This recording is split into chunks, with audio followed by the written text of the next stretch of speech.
Hello, I'm Jimmy Carr, and you can watch my 2011 special, Being Funny, right now. It's on YouTube, and it's coming up. Enjoy. See what joke's going to get me cancelled today.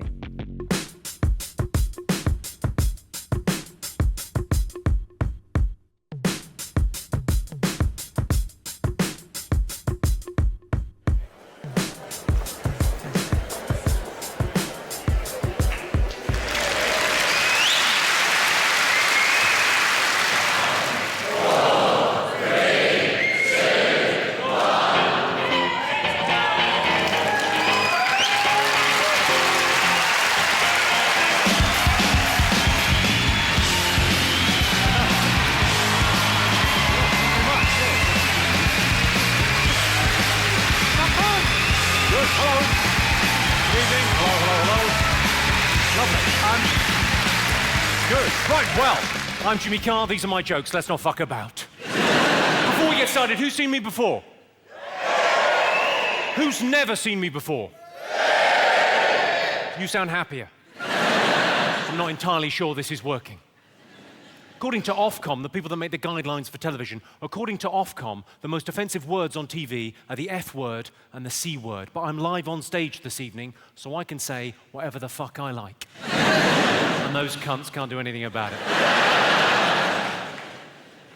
I had trouble getting out tonight. Had to organise a babysitter. I don't have children. Just found they're a lot cheaper than escorts. She's 17, there's nothing she won't do for £50. Sort of half a joke, that, isn't it? Because it's quite funny, but also true. When I'm away from home, I sometimes get lovesick. Well, they call it chlamydia. I spend a lot of my time away from home, because this is my job. I travel around the country telling jokes to people. I love it. But I spend a lot of my time away staying in hotels because I have to travel. I was in a hotel a couple of weeks ago, walked into the hotel room. As I walked in there, just on the TV it said, "The adult channel is disabled." I thought, that's a bit specialist. I'm joking. I was gutted, no spaz porn.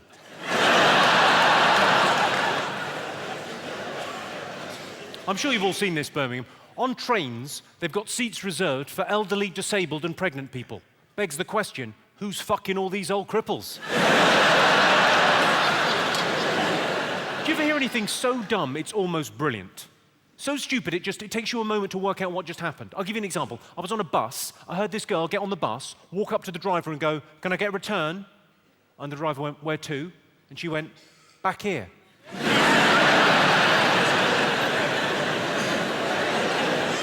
It took me like an extra beat to, oh, what's going on? Oh, she's a fucking idiot. Case closed.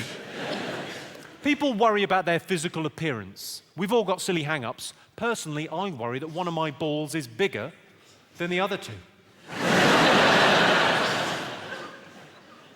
I shave my testicles. I call them Brazil nuts. Makes me giggle. Because it tickles when I do it. The first few weeks of joining Weight Watchers, you're just finding your feet.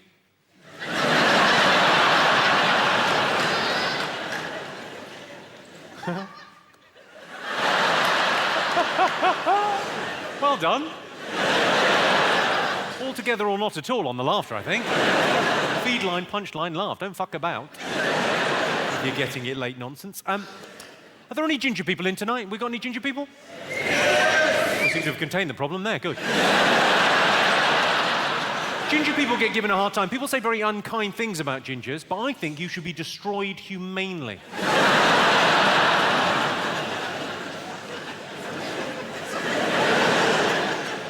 I can talk. Check out the look I'm rocking.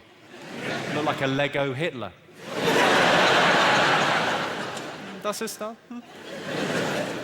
When I broke up with my last girlfriend, I said, I blame myself. I should never have let yourself go. But you have, so you have to fuck off. Do you read the Sunday papers, Birmingham? Do you all read the Sunday papers? I like the papers on a Sunday morning. I think it's a nice time to reflect on the last week and also to look ahead for the next week. We're reading the Sunday papers like the News of the World in bed, Sunday morning, a couple of weeks ago, tea, toast, Sunday papers. What could be nicer? What could be more British? Anyway, my girlfriend turns to me. There's some sex scandal in the News of the World, as there invariably is. And my girlfriend turned to me and went, I hope I never find out you're having an affair. I said, me too. You can be the moral arbiter on this one, Birmingham, right? You be the moral arbiter on this one this evening. I've got a friend, he got dumped by his girlfriend. She ended their relationship just because he said something. They were making love, they were mid-coitus, fucking. As he orgasmed, as he arrived, ejaculated, came, the most intimate, but also the most vulnerable time for a man, as that occurred, he said, bang, and the dirty's gone.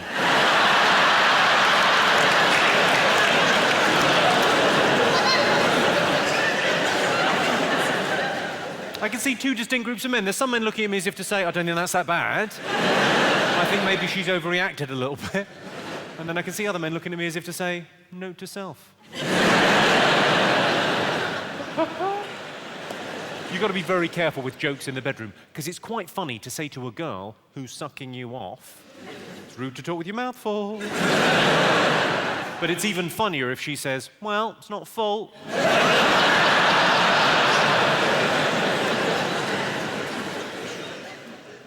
Having sex with someone at work is all right, as long as you don't work in a primary school.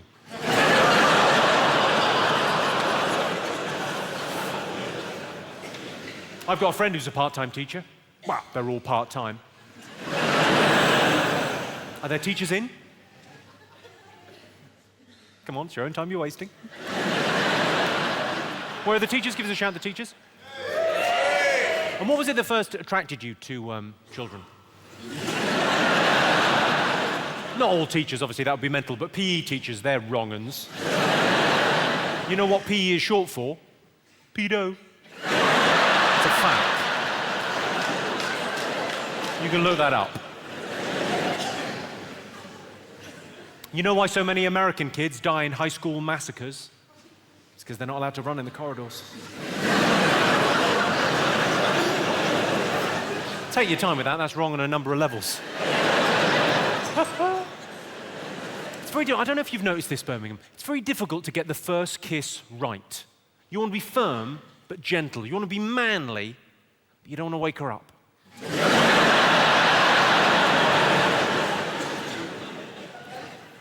First dates are very delicate. Is anyone on a first date this evening? Is anyone on a first date? No? On your own?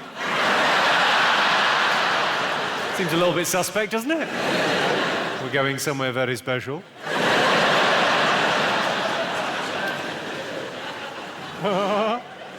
Sorry, I realise women don't masturbate. You just expect us to believe you really enjoy baths.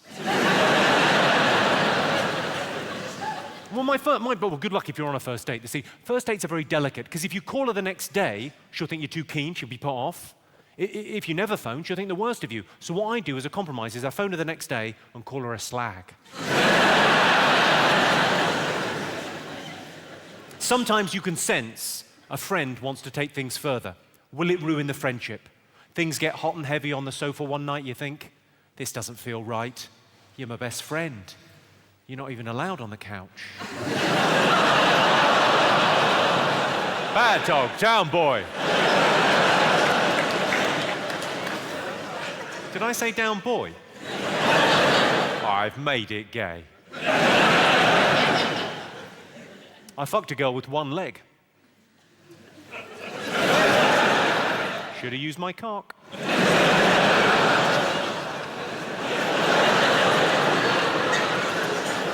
Now I realise this joke does not require a mime. It's a Saturday night in Birmingham, come on. I said to my girlfriend, I said, you want to experiment with a role-play rape fantasy? She said, no. I said, that's the spirit.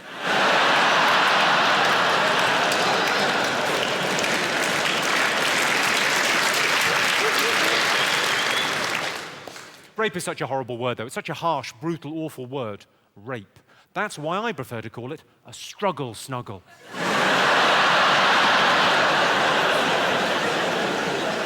You couldn't stay mad at her struggle, Snuggles, could you? Bloody adorable. Now, I've been a comedian now for about 10 years. I've been doing this job for about 10 years, and I thought this year I would try and get a bit better. Not a crazy idea, right? One of the things I was quite weak on was regional accents. Is anyone here good at regional accents? No, you could barely say the word yes there, so you're not even good at talking, never mind accents. But I was no good at doing regional accents, and it's one of those things that as a comedian, it's quite good if you could be good at regional accents, because it's good for telling jokes. But I thought, well, I'll go away, I'll do some research. This evening I would like to give you a masterclass in regional accents, because I've discovered the secret, and the secret is this. All you need is a key phrase to get you started in the regional dialect, and then you're golden. Once you get started, once you get it in your head, you're fine. But getting started can be tricky. So I'll kick off with, well, I'll tell you what, I'll kick off with Scouse. Any Scousers in? We've got a Scouser over there? Where's the Scouser? Give us a shout. Don't worry, we're not going to take your benefits away.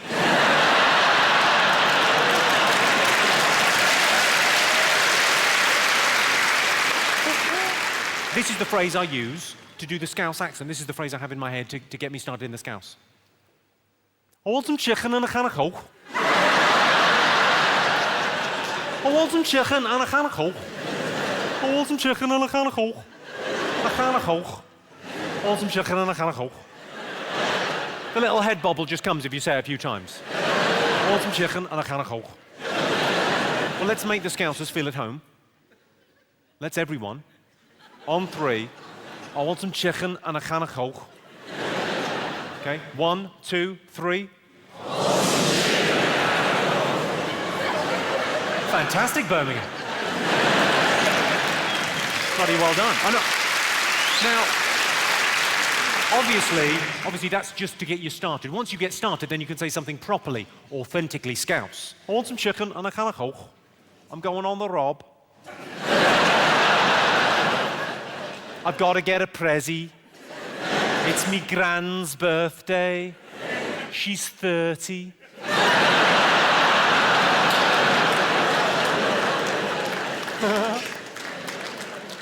Anyone in from Belfast? Anyone from Belfast? You're Belfast? Where's Belfast? Hey, Belfast. This is the phrase I use to get the Belfast accent right. Ginger and community.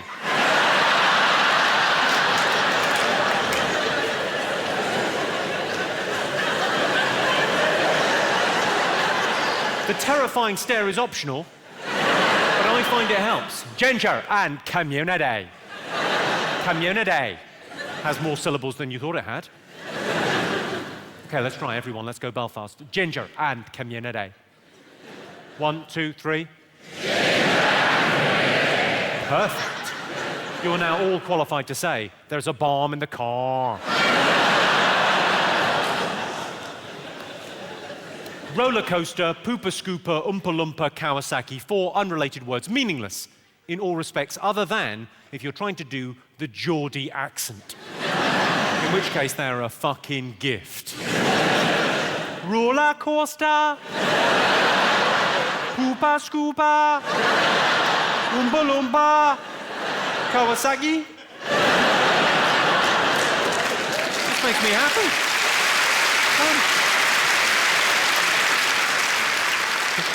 All together. Roller coaster. Poopa scoopa. Oompa loompa. Kawasaki. Perfect. Are there any Geordies in? No, presumably they're outside with their shirts off fighting. But I wonder what the fellas are up to.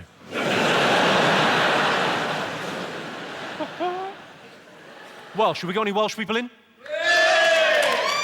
My God, we've got an army. Hello, the Welsh. Now, I've discovered the secret to the Welsh accent isn't so much a phrase, it's more a state of mind.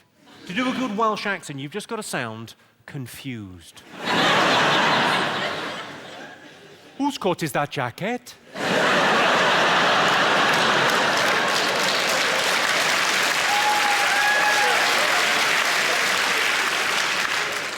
Whose shoes are those trainers? Let's all try. Whose coat is that jacket? Whose shoes are those trainers? Perfect. See those two houses? The one in the middle is mine.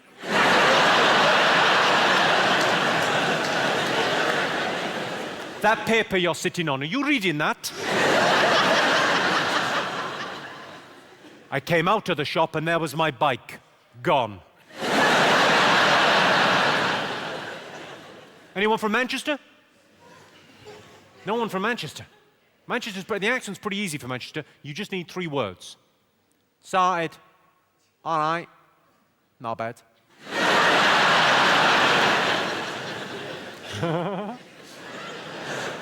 Actually, one of my best friends is from Manchester. He's called Ali. He was named after where he was conceived. Any Scottish people? We got Scottish? Hello? You're living the stereotype, aren't you, love? Obviously, the Scottish accent, probably the best phrase to use is, "There's been a murder!" Chances are there probably fucking has been. Of course, living in Scotland, the main benefits are unemployment and housing.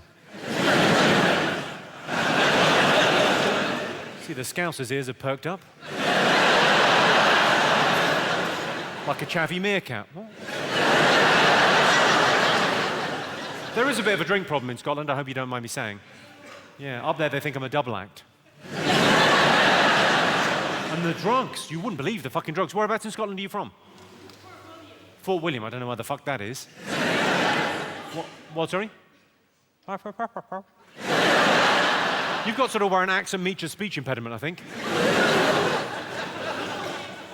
The Loch Ness Monster. Are you introducing yourself?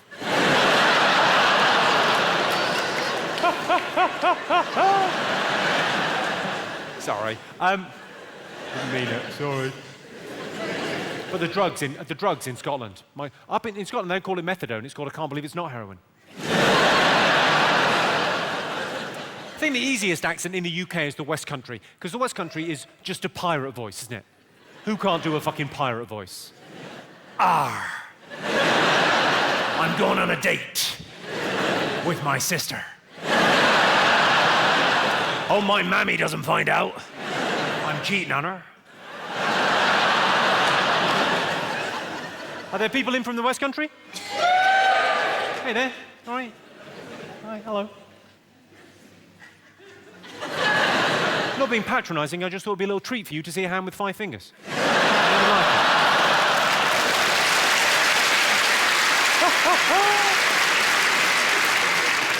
Now, what would be the phrase? If I was going to try and do the Birmingham accent, what would be the phrase for Birmingham? What would be the thing if I was going to...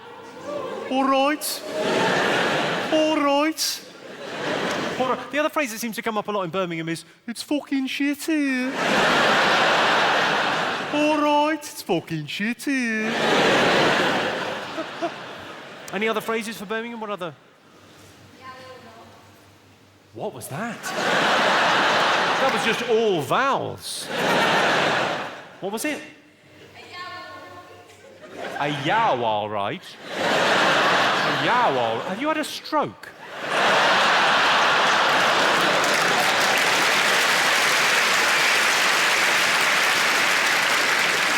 I say that I shouldn't really joke about strokes. If I ever have a stroke, I'll be laughing out the other side of my face. Are there any other words, any other key phrases for Birmingham? What, sorry? Cup of tea.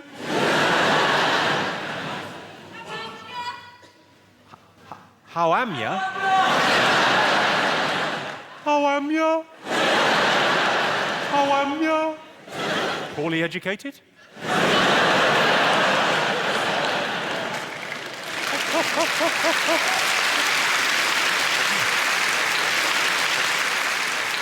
Have we got any other exotic accents in the room? Is anyone from overseas or anywhere exciting?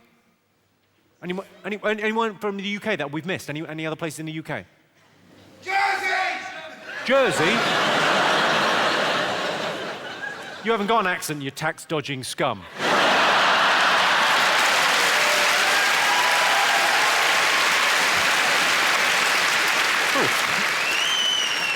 Who knew there was that much anti-Jersey feeling?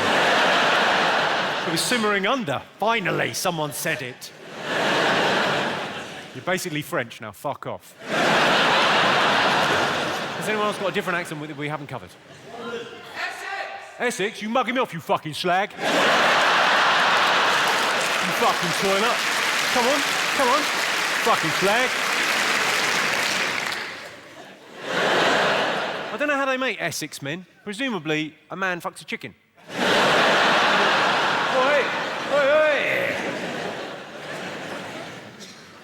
There's a lot of that going on. Any others? Aussie! What, sorry? Aussie! Aussie? I can do Aussie. I can do... Yorkshire? It's £25 a ticket. I thought we priced you out.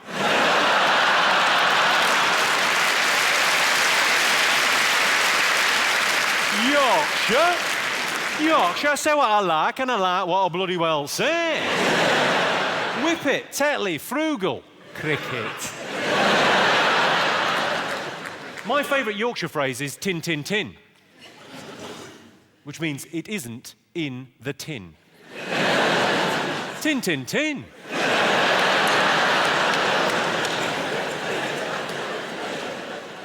Oh, tin, tin, tin. Who do we have? Where's Australian? Give us a shout, Australian man. Are you still fucking there? Where are you? I can do Australian. I can do... Is it the Prime Minister or the President? I can never remember, but I can do Alf from Home and Away. Whichever one he is. You're acting like a bloody hoon, mate. A larrigan, a prize galah. Whatever the fuck a galah is. Whereabouts in Australia are you from? Melbourne. So you weren't affected by the flooding, were you? Is that why you've sat so high up?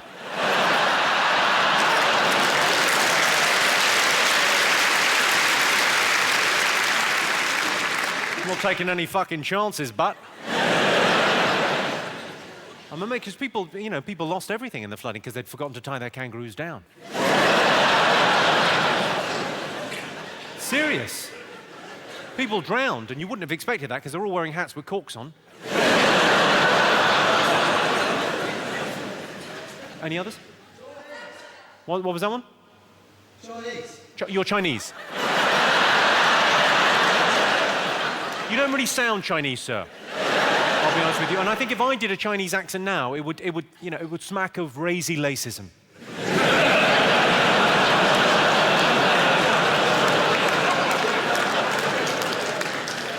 Well, that took you a long time, didn't it? Hang on. Oh, no, got it. Any others? Jamaican? Jamaican? You know my name is... You aware of this? Oh, well, this will be a treat for you. I would like everyone in the room now to say my name in a Jamaican accent. 1, 2, 3.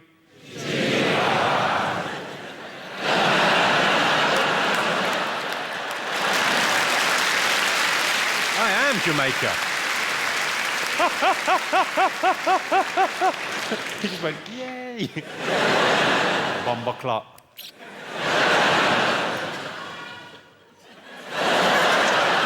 Clearly got some bomber clots in. They've gone, oh, hang on a bloody minute. Any others? Dublin? Where's the Dublin? Hello, are you from Dublin? I saw the documentary about your weddings. I thought it was terrific.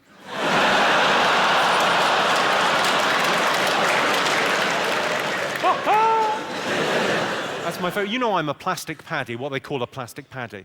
I've got Irish parents, Irish passport, born in Ireland, but I speak and present myself in this way because I was raised and educated in the home counties, which goes to show what you can do when you apply yourselves. Maybe that's just an Irish thing, I don't know. Well, look, we'll move on. Every year in my show, I write some jokes that require a visual element to be fully enjoyed, and this year is no exception. So what I thought I'd do now is show you some of the pictures I've done to illustrate the next jokes. Do you want to see them? Yeah. Excellent news, because that is what happens next. I've had some ideas. I'll kick off with some ideas. I've had an idea for a rape alarm that when you press it, it plays the Benny Hill theme music. You know, to make it more of a caper. Some advice for you. The best way to test the temperature of a bath is with a baby's elbow. I've had an idea of how to prop up our currency, the pound, against the euro and the dollar. What we do is we print new pounds, and this time the Queen is smiling. And if things get really bad, tits out, Your Majesty. Little joke for you. What do you get if you cross the Queen and Prince Philip? Killed in a tunnel. Too soon? It's been 14 years. Get over it. All right, point taken. I'll drop that from the raw variety. I say that, Prince Philip would probably piss himself. Although he's 82, he'd probably piss himself anyway. Some thoughts for you. When you think about it, a rhino is just a unicorn that didn't moisturize. Gillette claims to be the best a man can get. What about a blowjob from twins? Whatever happened to Jedward?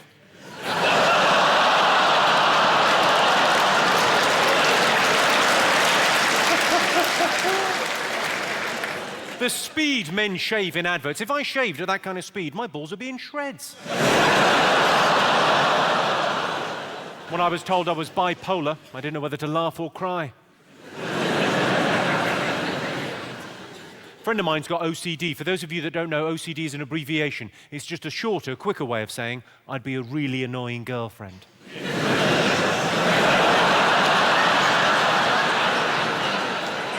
True story.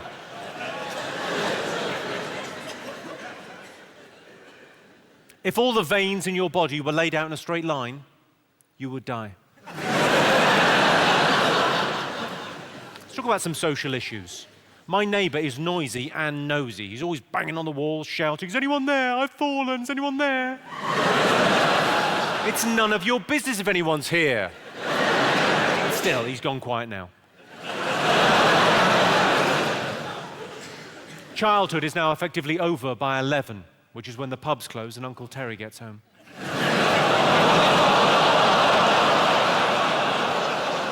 Oh, Uncle Terry. I was traumatized as a child. Our priest was cheating on me. I just want to reach out to people that attempt suicide and say, come on, have another go. Keys to the city, that's a weird thing, isn't it, the keys to the city? Of course, they don't have that in Liverpool, do they? You just get given a coat hanger.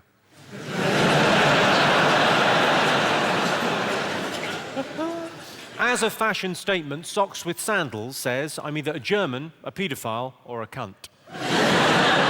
Quite possibly, all three.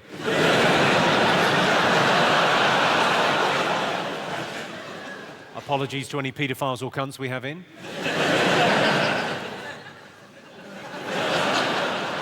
There's not going to be any Germans at a comedy gig. Health. Let's talk about health. That's important, isn't it? I heard that because of women putting on so much weight during pregnancy, it's a good idea to take off your wedding ring. So I did. Posh Spice, Victoria Beckham. She's so thin, she's got to be careful when she has a bath, because if the water's too hot, she could turn into stock. Obese children put a lot of strain on the NHS, not to mention seesaws and swings. You know, if things carry on as they are, it's predicted that in 40 years' time, the average toddler will be 43.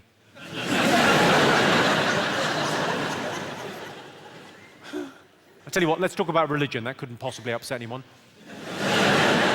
If Jesus is the way, and to be a Christian is to be in Christ, then aren't all Christians just in the way? Jesus says he loves me, but I worry about the age gap.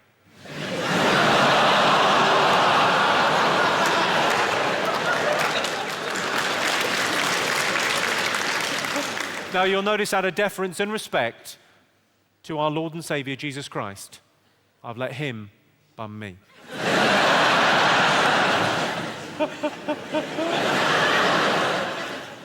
I've got a Muslim friend who's really religious. Feel the tension in the room. I've got a Muslim friend who's really religious. He knows the Quran backwards, which is handy because that's how you read it. Surprisingly well-informed and inoffensive joke about the Islamic faith. And that's because I'm not a fucking idiot. What are the Christians going to do? Forgive me? Good luck with that. Speaking of Christians, any Catholics in? Yeah. Got a few Catholics? Catholics are a weird bunch. Look at the rosary. Basically, anal beads. Thank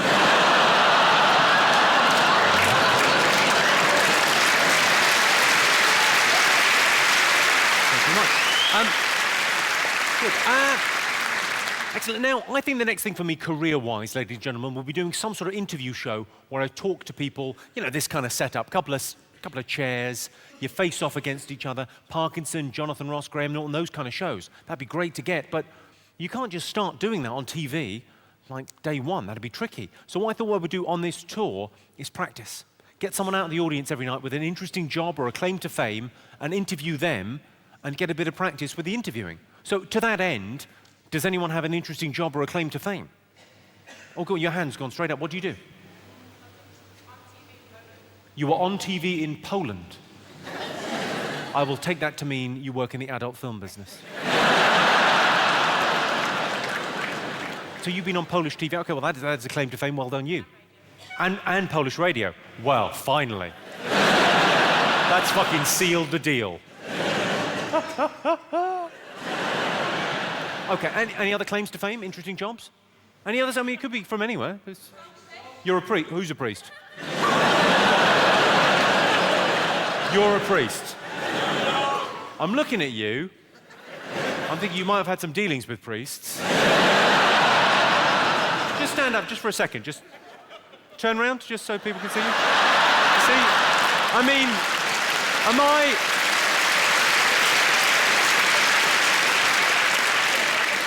Am I being cynical? Or is he definitely not a fucking priest? Any other interesting jobs? What, sorry? I own my own pizza shop. You own your own pizza shop? You sound fucking chuffed with yourself. I own my own pizza shop. You know, there's a massive problem with obesity in this country. You should be fucking ashamed. Pizza, well done. Well done. And the best pizza, you say? Voted best pizza in Britain. Voted best pizza in Britain by you? Well, what? Independent pizza. Best independent pizza. What? I didn't care the first time. You can...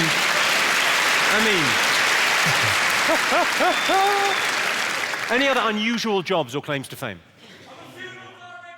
You're a what? Funeral director. A funeral director? Love.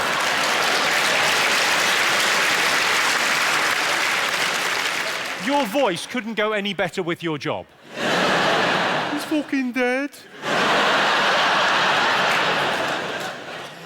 How am ya? Dead. It's fucking shit here. Okay, so funeral director, that's interesting. I like that as a job. That's fascinating. Any other interesting jobs? What's your name? Caroline. What do you do, Caroline? I work in TV. You work in TV? What do you do in TV? I work on Holby City. You work on what, sorry? Holby City. You work on Holby City? Well done, I love it. I love what you've done with Holby City. I think the fucking genius move with Holby City recently was casting Hugh Laurie and changing the location to America.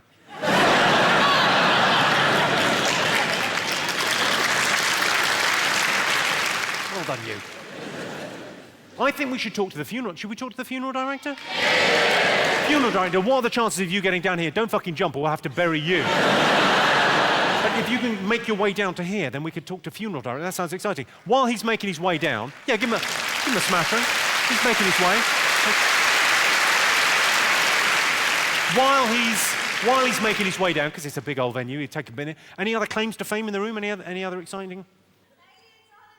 You're a what? Paleontologist. You're a paleontologist in Birmingham. Just in case any dinosaurs... It's dinosaur bones, yes? And you look at those? Not just dinosaurs? What, have you got another part-time job in Asda, have you? What else do you look at? Different fossils. Different fossils. Wow. I'm sure paleontology, I'm sure that's a brilliant, wonderful scientific thing to do, but I did a project on dinosaurs when I was 6, and I loved it. I was very excited, and I did lots of pictures, and I stuck them in, and I did a whole project on dinosaurs, and I loved them. And then what I did, and this is an interesting note to you, I grew up.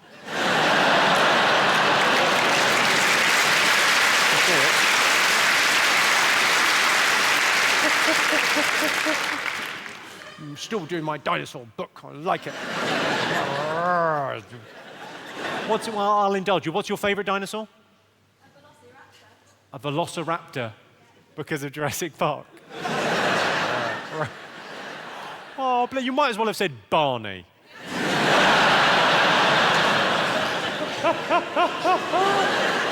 Grow up. Where the fuck is this Undertaker gone? I'm slightly worried that there's been a death in the village and he's been called away. Where the fuck is he? Where the fucking hell did you come from? Come and say hello. You're a funeral director. Hello, how are you? Very nice to meet you, sir. Come and say hello. Right, how are you, sir? Have a sit down. I'm all right. What's your... Sorry. How am ya? Am I too bad, me old booker? Okay, you're not a gangster rapper, so just hold that like a... hold that like a normal human being. Okay. What's your name? I didn't even get your name. John. John. Okay, well, I'll tell you what, I'll set this up properly. Hello, my name's Jimmy Carr. I'm joined this evening by John, the funeral director from Birmingham. John. Tell us then, what does your average day involve? Making coffins and doing funerals and... Doing funerals? Yeah. Making coffins? Yeah. Collecting deceased.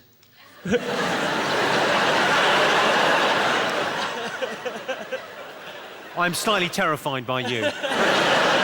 How do you... So you collect the body? So in a hearse or in just the back of a transit? In a private ambulance. Sort of like a transit, but a bit more sophisticated. A bit more sophisticated. When you say a private ambulance, is it just a transit with ambulance written on it in pen? In dirt? Not really, no, not quite like that. Okay, so you go and collect them from the... So you have to turn up all kind of, in a black suit and stuff, do you? Yeah. Yeah. That's why I'm wearing this, so nobody recognises me. They're not going to recognise you anyway, because they're dead.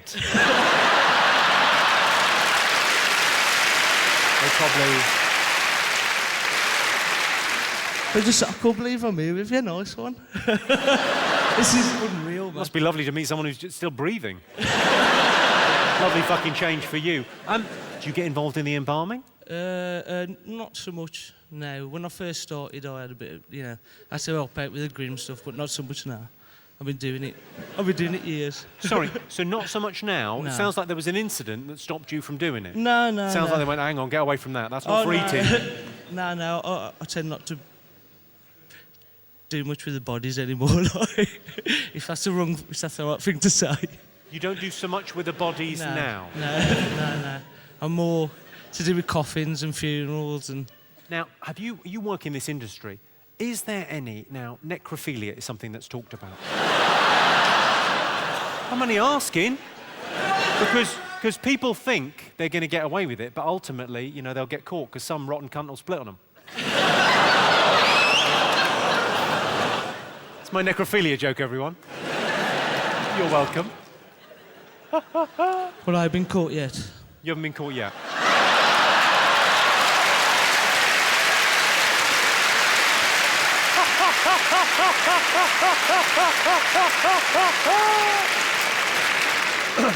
Do you want to hear my favourite, funeral joke?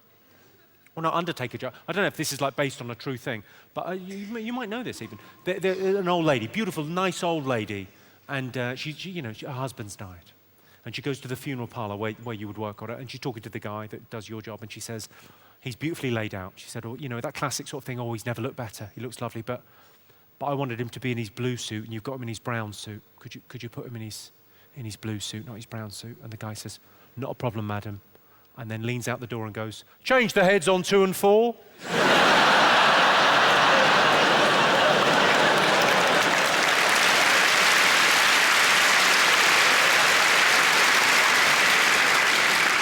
Because presumably, once you're burying them, do things get stolen? Because people get buried with jewellery and stuff, do things... Nah, nothing like that. Nothing like... It's a nice watch, man.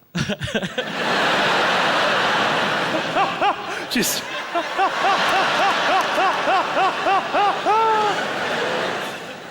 And what, you live in Birmingham? Well, Craigleaf, just outside Birmingham. Black country. In the Black Country. Racist.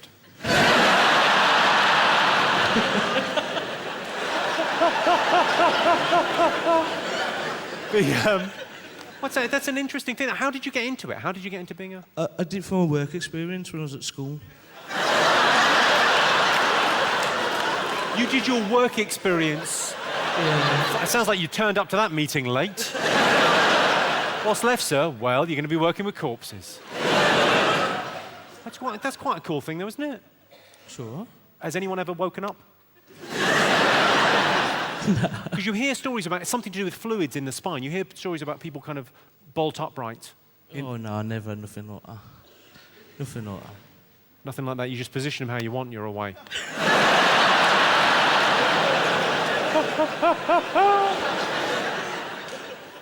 John, well, look, you've come up and shared a bit about what you do, and I think that's an interesting thing to do. It's a life less ordinary, work as a funeral director with the kind of corpses and things, and death. You've got to deal with it. Hard part of life, but whatever. I feel like I should give something back. And the thing that I'm good at is writing jokes. I'm good at doing sort of one-liners. So I'd like to do a joke for you about it's sort of like my party piece, John. It's what I can do, what I can offer the world as jokes. So what would you like a joke about? Could be anything at all. Could be funeral directing, could be getting married, could be anything you want. Anything at all, I will write a joke from off the top of my head, just really quick. Drum and bass music.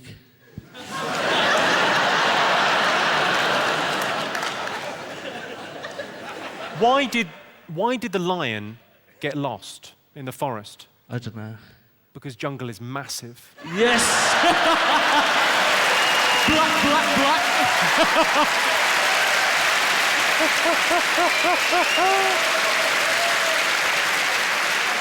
I think that was too easy. I think that was too easy a thing. So why don't we go for something else? Go for something more difficult. Anything at all. Can be as abstract as you want. Motorbikes. All right, okay. Okay, so two motorcycle guys, like bikers, like Hell's Angel bikers, right? Two guys, massive bikes. Walk into a bar. They're all in the Harley Davidson kit or whatever, helmets on. Walk into a bar. Barman sees him coming. The barman goes, "Drinks, gentlemen?" And the bikers go, "Cheese and onion crisps." Because there's two of them. There's two of them. That's pretty good, isn't it? And now I should... Let me just... But we don't... John, this isn't like a set-up thing. I don't know you, right? So like, off the top of my head, you said bikers. You could have said anything. Or motorbikes, and I did bikers. And off the top, and two of them, and then... Brilliant. It's John, everyone. Give him a round of applause. John, thank you so much. Really appreciate coming up, man. Thank you so much. Hey, you want to go back that? You can go around that way. Thanks, man. John, everyone. Oh. I very much enjoyed my brilliant motorbike joke. There was no joke there, John. We're just fucking with you. He's the nicest man. I hope when I die, he buries me. Don't interfere, John. Leave that alone. I didn't like it when I was alive. Right, more on me. My girlfriend said to me during sex, she said, "Did you remember to lock the front door?" I said, "Yeah, there's no way you're going to escape." I had a relationship with a blind girl, which was rewarding but challenging. It took me ages to get her husband's voice right.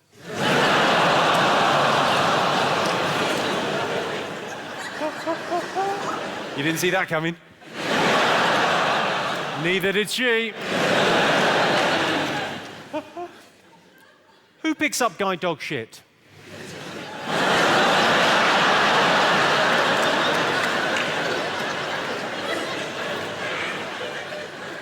Some young women drink so much they black out and can't remember what happened the night before. If that's you, don't worry, love. I made a video.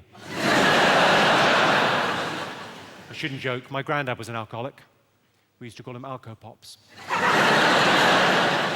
I remember he used to press flowers.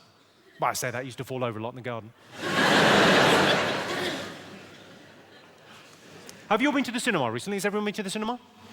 See, there's an advert now in the cinema telling you not to buy pirate DVDs because it's not the real cinema experience. And then it goes on to say, because if you buy a pirate DVD, someone might get up in the middle of the film and go for a piss. And you think, yeah, that is annoying. But it's a lot like being in a cinema.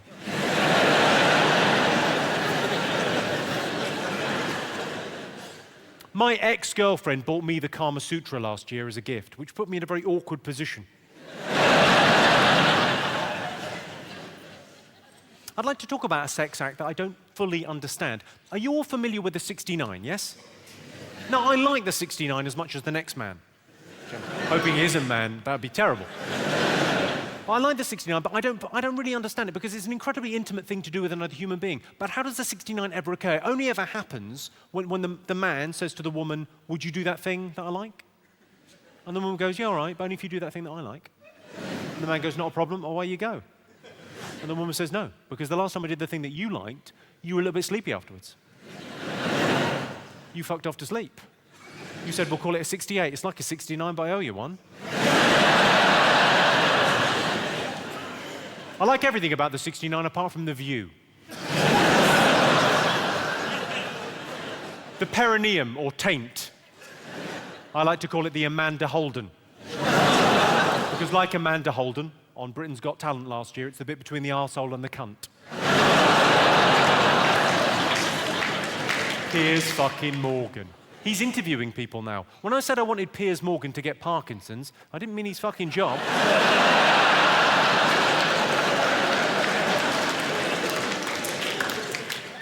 You shaking your head at a Parkinson's joke. That's inappropriate.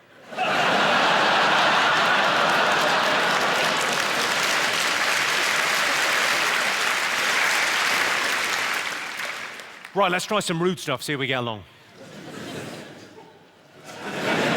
Lady wind. Queefing.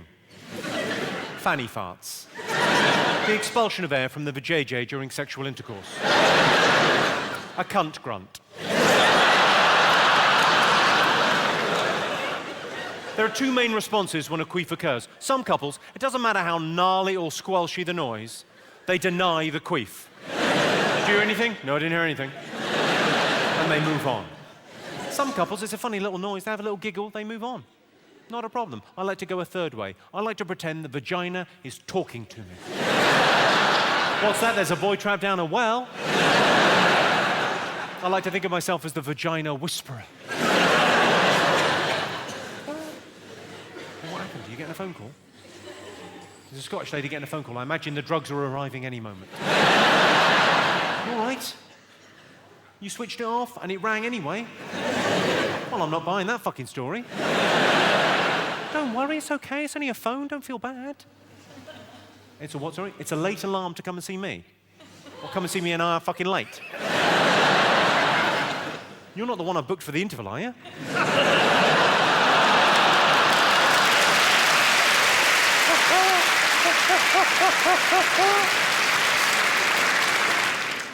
It's very difficult to get dirty talk right. Have you noticed this? It's very difficult to get dirty talk right. Like in a long-term relationship, it's fine, because you know where your boundaries are, you know your partner. But on a one-night stand, fraught with danger. I've got a story concerning a friend of mine. He's quite good at pulling. We were all at a party together, and he pulled a girl that none of us knew. Ended up back at her place that night having sex. Well done him, high five. So he told us the story the next day. He said she started it. They were having sex. She said, talk dirty to me. Or more accurately, talk dirty to me. So from the Rolodex of filth in his head, he came forth with this. And this would be fine for many of the ladies here. Within the confines of the bedroom, within the boudoir, this would be an okay thing to say. With a long-term, loving, trusting partner. On a one-night stand, maybe not. He said, you love it, you slut. She said, I'm not a slut. And there was a very awkward moment. Awkward as moments can be when you've just insulted someone you're balls deep in. He apologized profusely, needless to say, and they moved on. I imagine there's a story there, madam. Well, you know how when you've got a phrase you're not meant to say, it's all you can think to say? It's on the tip of your tongue. So like 2 minutes later, right, my friend, he somehow lost track of what he wasn't meant to say. Says it again. You love it, you slut. She said, I'm not a slut. And he got into an argument with her. He didn't mean to. It was like a reflex. When she said, I'm not a slut for the second time, he went, well, we have just met. She said, you don't know me. He said, well, that just proves my point. Are there any couples in this evening? Give us a shout, the couples.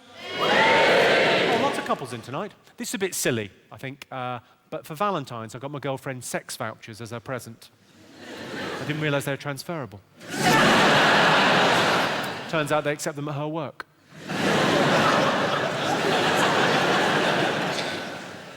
You get to the stage in a long-term relationship where you want to experiment sexually. But, you know, it can be awkward. And what if she finds out? I'm 10 years into a relationship now. Anyone beat that? Anyone longer than 10 years? What's the longest we got in the room? 13. 13? 26. Anyone more than 26? 28? More than 28? How long? Sorry? You've been together for 43 years? I think, come on, 43 years.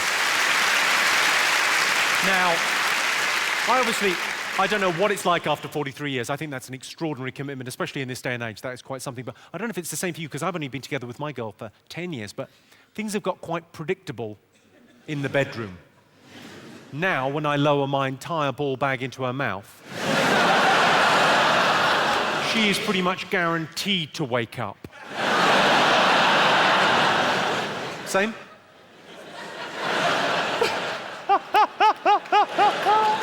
Oh, you couldn't see that? He just went, yeah, same. You look worried on their behalf. They've been married 43 years. Don't panic. They've tried everything. What's your relationship with them? How do you know them? That's your mum and dad? Oh. That's nice. Well, I hope the image of your dad teabagging your mum hasn't... I for one...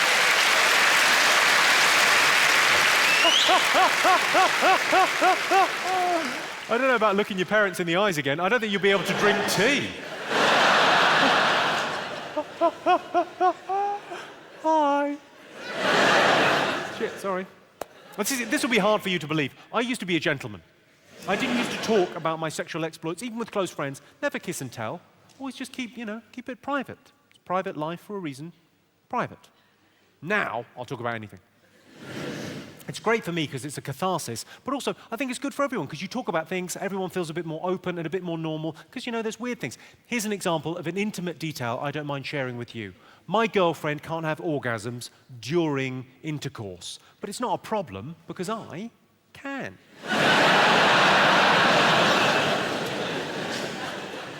I gave my girlfriend an orgasm and she spat it back in my face.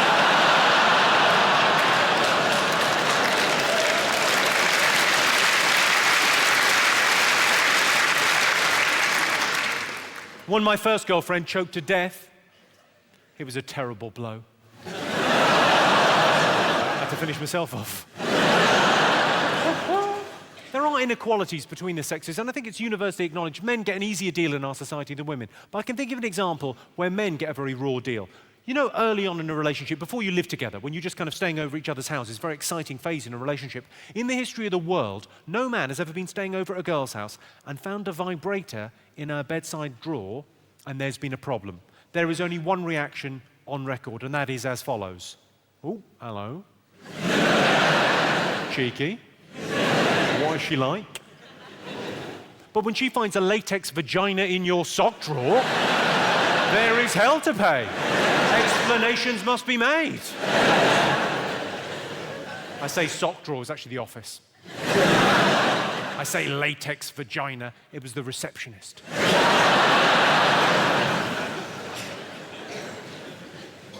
Right, let's hear it from the men of Birmingham. Give us a shout, the men.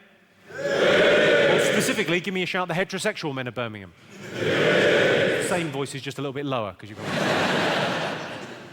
Have you had the conversation, the pub conversation, the classic pub conversation? If you had to sleep with a man, who would it be? Have you had that conversation? You had that conversation? You haven't had that conversation? I will save you the embarrassment, so I'll tell you what happens in that conversation. So you're in the pub with a mate, having a drink, talking about love and life, whatever. Out of nowhere, your mate goes, if you had to sleep with a man, who would it be? Well, I wouldn't, so it wouldn't be anyone. But if you had to, who would it be? Well, I wouldn't, so it wouldn't be anyone. But if you had to, though, well, I wouldn't, though, so no one. But if you had to, well, I wouldn't. But if you had to sleep with a man, who would it be? Well, I wouldn't. But if you had to, though, well, I wouldn't, though, so no one. But if you had to, well, I wouldn't. But if you had to, though, well, I wouldn't, though. But if you had to, though, well, I wouldn't. But if you had to, I wouldn't. If you had to, I wouldn't. If you had to sleep with a man, who would it be? I wouldn't. But if you had to, I wouldn't. But if you had to, though, well, I wouldn't, though. But if you had to, I wouldn't. If you had to, well, puff.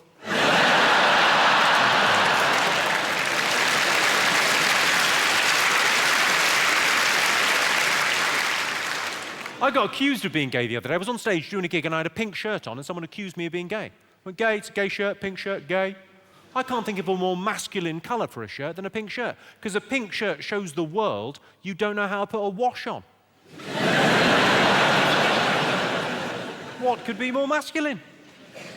I often get asked, what celebrities have you been with, have you slept with? And I don't want to give it the big one, but it was years ago, so it probably doesn't matter if I say. Do you want to know? Yeah. Gary Glitter.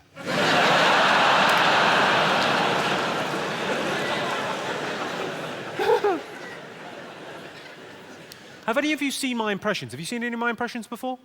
I don't do many. I do a few. I'll do one for you now. Are there any lesbians in? Does anyone enjoy smashing pasties?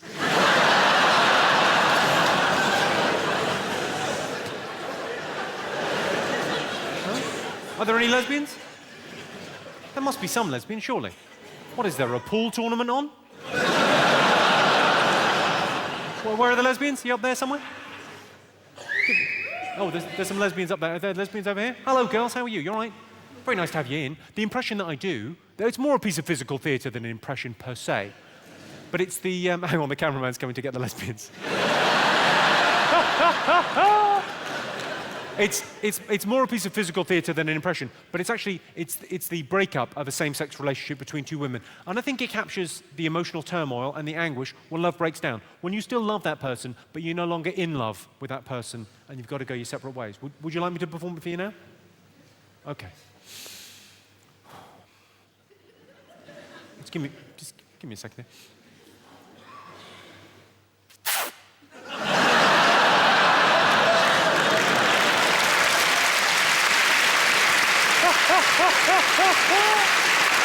Oh, what did you think was going to happen? I feel duty-bound now. What's your name, madam?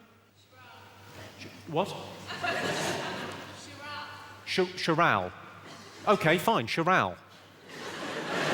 Sure, we'll go with Chiral. And who are you with? Who's the other half? Rosie. Hi. I feel duty-bound to ask you the question I've asked every lesbian I've ever met. What would it take to get you back on solids?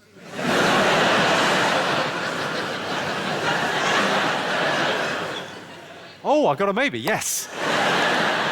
I'm 2 Bacardi Breezes away. Come on. I often get asked about heckles. That's a very common question for me. People want to know, what's your favourite heckle, what's the worst heckle, that kind of thing. I was doing a gig last year on the Rapier Wit tour, the last tour, and I was doing a joke about the Paralympics. Now, when you're doing a joke about the Paralympics, you've got to be a little bit careful when you're setting up a piece of material like that you're not fuck-witted, disrespectful. So I was setting it up quite carefully. I'd got one sentence in. All I said was, my favourite event at the Paralympics. And this guy at the back of the room, quick as a fucking flash, went, Gripple jump.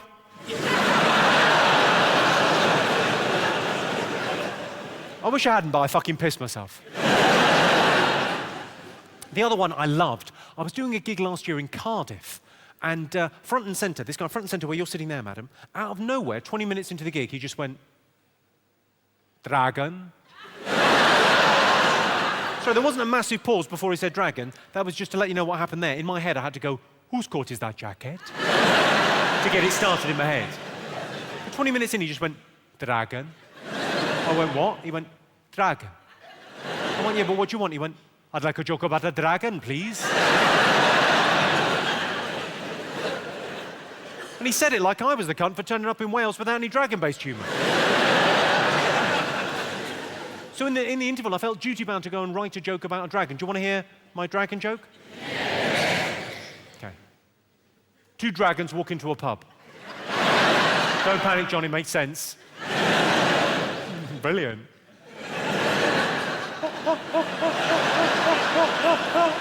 Oh, I love John.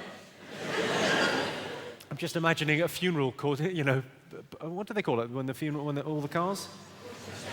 Procession, yeah, funeral procession with drum and bass.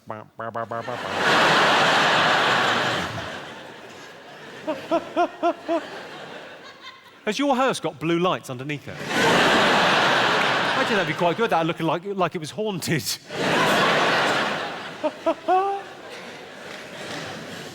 Two dragons walk into a bar. One says to the other, "It's hot in here." The other one says, "Shut your mouth." Now, I thought what we might do this evening, Birmingham, obviously you've all come out to see the show this evening. I'm very grateful for that. I love my job. I love the fact you come out to see me live. But we're all sort of friends here, and you've bought tickets to come and see me at the show. So I tend not to get heckled in the way that I used to get heckled when I used to play the clubs. When I used to play the clubs, you were unannounced. You know, the venue was bigger than the name, so people would come along, they wouldn't be invested. If they didn't like it, they would shout rude things out. I used to love that, proper aggressive heckling. I thought, well, why don't we? Because people tend not to do it at these kind of gigs because people don't want to fuck up the evening for themselves or for anyone else. Hold your horses just 1 second. People tend, one notable exception, people tend not to want to fuck the gig up. But I thought it's quite nice, it's quite a fun thing, heckles. So why don't we have a heckle amnesty, a little 2-3 minutes where you can just fill your boots. If you've got something abusive to shout, have at it. Have you actually got Tourette's? That was so quick. Cunt, fuck bum. And fuck bum, that's such a weird thing to shout. Fuck bum. Like the rudest words you know. Fuck, cunt, bum. Any other heckles? What, sorry? Peter Kay was sold out, so you had to come here.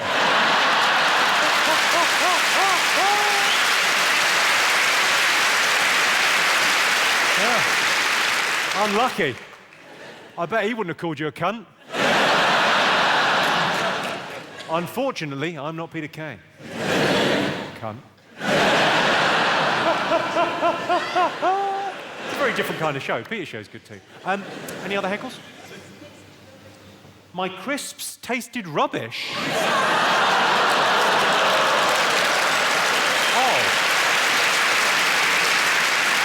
Oh, no, you didn't. Oh, no, you didn't. I became Latino there for a second. No, you didn't. Yeah, I did. I had crisps. Did you see I had crisps? Jimmy Carr crisps. The good people at Walker's, for comic relief, they brought out a flavour of my crisps, and it was me and Al Murray and Frank Skinner and Stephen Fry. And then they made these crisps, and every packet they sold, they gave 5 pence to the starving people in Africa. And I said to them, why don't you just send them the fucking crisps?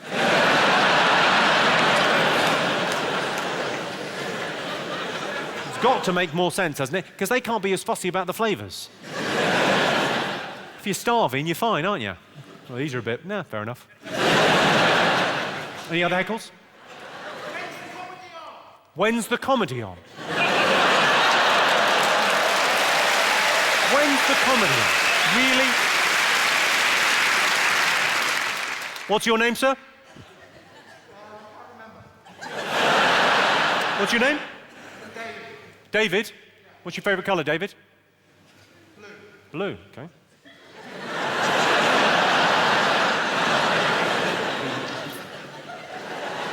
Seems like the fairest way to deal with you, David. There are so many things I could say. Number between 1 and 8, David. 6. 6. Okay, and you said to me, when's the comedy on? Well, it says, if you want my comeback, you'll have to scrape it off your mum's teeth.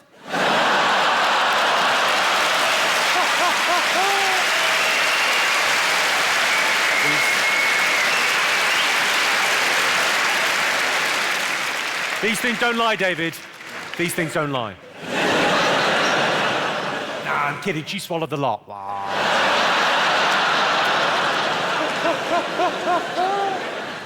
Any others? What, sorry? I've got a big nose. I literally don't have a big nose. That's a weird... That's like an insult you've heard someone else use. And you've gone, I got a big fucking laugh. That's going to work best with a comic with a big nose. What's your name, sir? Thomas. What do you do, Thomas? You're a student. What are you studying? Mathematics? Are you at school, Thomas? I don't know if we should continue this any further because it's starting to feel like grooming. Are you at school? Yeah, I'm at school. You got a big nose. I haven't. Any other heckles? Oh, what was that? That sounded good. Go on, what was that? What was it? I'm a paedophile. I was just fucking chatting to him. I've done nothing.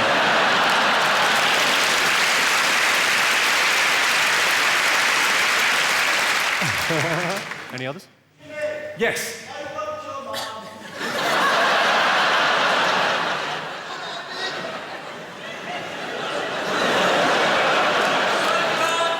Dad?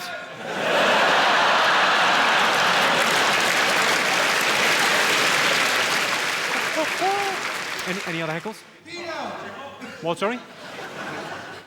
Posh prick. Posh prick seems a bit harsh. What's your name, sir? Miles. Miles. And you think I might be a bit posh? All right, Miles. What's your favourite colour? Blue. Seems like the fairest way to deal with this. You get some B-L-U-E. Number between 1 and 8, Miles. 4. All right. Ooh. It says if you've come as a cunt, you've won. Bit of good news.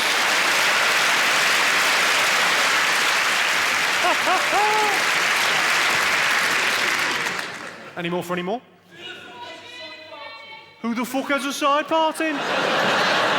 You're going to kick yourself when I tell you. Me.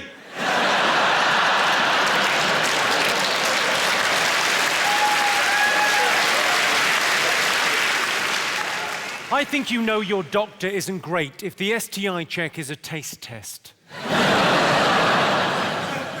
My girlfriend used to smoke after sex, so we started using lubricant. I was in bed with a girl recently. She said, I want tonight to be magical. And it was. After I fucked her, I disappeared.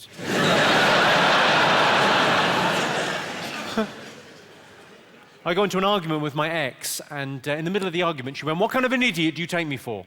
I couldn't resist. I went, a fat one? In my defense, she was fat. She didn't get a suntan, she got crackling.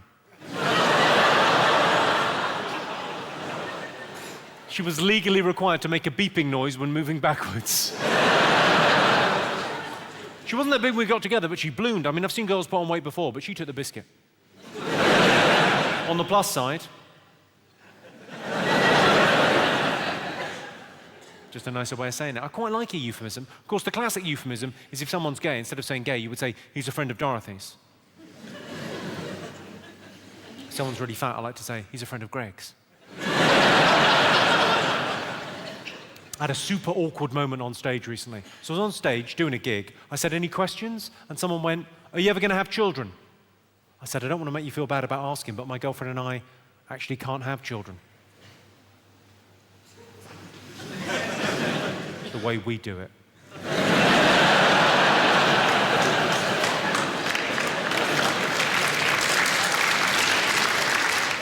It's no use trying the other way because you can't get pregnant in the mouth either. Are there any parents in? We got any parents? Give us a shout, parents. Yeah. Has anyone got parents? Yeah. If you had to think about that, you're an idiot. Only point about parents is all parents have got a favourite. If your parents told you they didn't have a favourite, all it means is you weren't it. Unless you're an only child. If you're an only child and your parents went out of their way to tell you they didn't have a favourite, that is bad. With her last child, Angelina Jolie had a very difficult delivery. She wasn't in and had to pick it up from the sorting office. In a long-term relationship, it's important to be a good listener. I think she's asleep. I might pop downstairs for a wank. You're familiar with the phrase fuck buddy. Have you all heard the phrase fuck buddy? Yes? I've got a friend that didn't know what that meant. I used it in a conversation, and he didn't know what it meant. I had to explain what a fuck buddy was. I said, well, it's like a friend you have regular sex with. He said, well, how's that different from a normal relationship? I said, they're your friend. And you have regular sex with them. It's like the opposite of a normal relationship. I found out the hard way. There's a big difference between hanging out with a mate's girlfriend and hanging out of a mate's girlfriend. It's a lovely turn of phrase. I could get a job on Sky Sports. I got into an argument with my girlfriend. She said, you treat this house like a hotel. I said, I have never snorted cocaine off a hooker's tits in this house.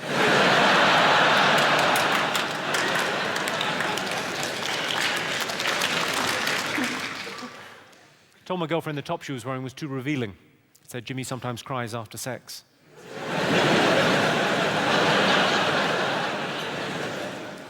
We got into a row. You'll be familiar with this. If you're in a long-term relationship, this is the kind of scenario for a row that I think happens a lot. We got into a fight on the way back from a party. So we went to this amazing party. It's about 2:30 in the morning. We're driving home. So I'm driving. I haven't had anything to drink, stone cold sober, driving. She's had quite a lot to drink. I mean, in terms of units of alcohol, she's had an awful lot to drink. But she's not drunk. And I know she's not drunk. I know she isn't drunk because she told me she wasn't drunk 400 fucking times. You know, like sober people don't. Anyway, the worst thing about this argument, I didn't even say anything. Someone else said something, and she was talking about that, and I just agreed with the fact that the other person said. And it was a fact. It wasn't a point for debate. It was a fact. So I was driving along, right? She's talking a lot. I'm listening a little. Okay, my bad. But she's telling me about the evening in real time. And I was there for most of it, so I don't need to be hearing this. A lot of the stories involve me. Right, so we're driving along, she tells me this story, and she got to the point, she said, this mutual friend of ours, this girl that we both know, she said, that girl said my dress was short. I went, yeah, it is. You're taking her side? Why don't you go back to the party? Why don't you drive her home? It was short. I mean, it was a really short, it was what I would call a greyhound. You call it a greyhound? It was just an inch away from the hair.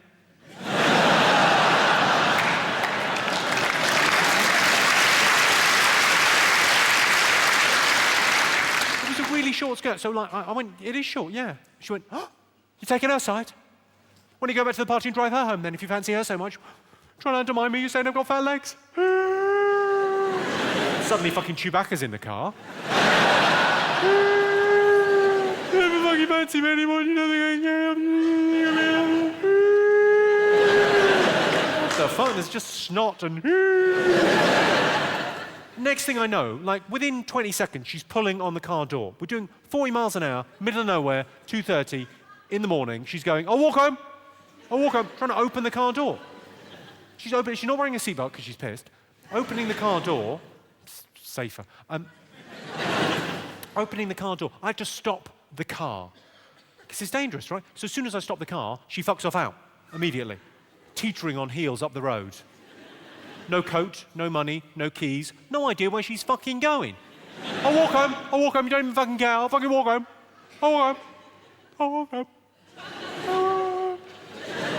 So I have to do the dutiful boyfriend thing of driving along at 4 fucking miles an hour. Come on, get back in the car. It's all my fault. It's not my fault, I've done fuck all here. Come on, get back in the car, I'll buy you chips. Please just get back in the car. Anyway, long story short, I got arrested for curb crawling. I don't know about you, but I think the best thing about a big, passionate argument is tumbling into bed together afterwards and lying in cold, grim silence until dawn. Are you asleep? I can't sleep. I'm too full of hate. Any fans of make-up sexing? Anyone had good make-up sex? Give us a shout, yes? Yeah. Make-up sex is pretty awesome, but timing is critical. Because if you get overexcited and you go for the make-up sex too early and the argument's still happening, that is a little bit rapey. Let's hear it from the ladies of Birmingham. Give us a shout, ladies. You sound in very good spirits. Do you think you're easy to live with, ladies? The vast majority say yes. Well, this is going to be educational and informative. I'm going to tell you how easy you are to live with, ladies, and I'm going to do it with a couple of questions, okay?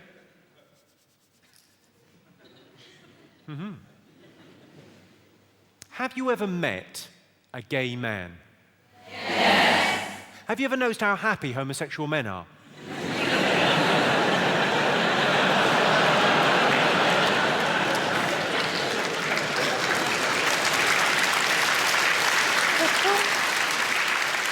How joyful and carefree and full of life. We're going dancing, Bacardi breezes, higher. Well, that's what we were like before we met you.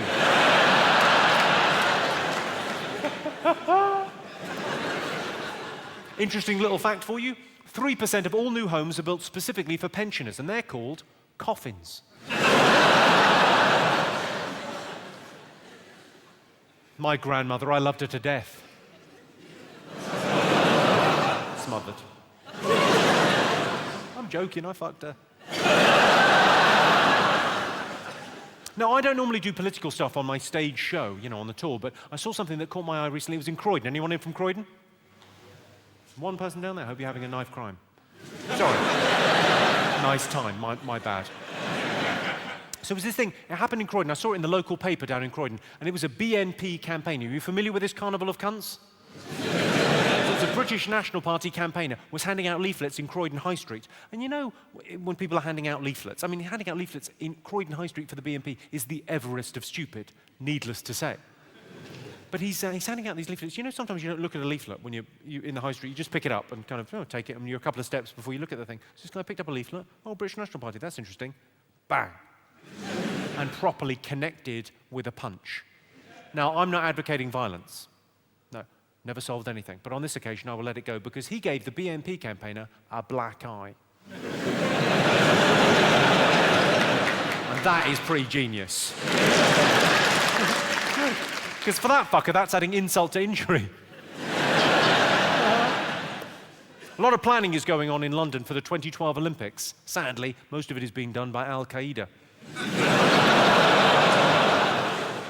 I just don't understand it. Why would you become an Islamic fundamentalist suicide bomber on the off chance you might get 72 virgins when you die?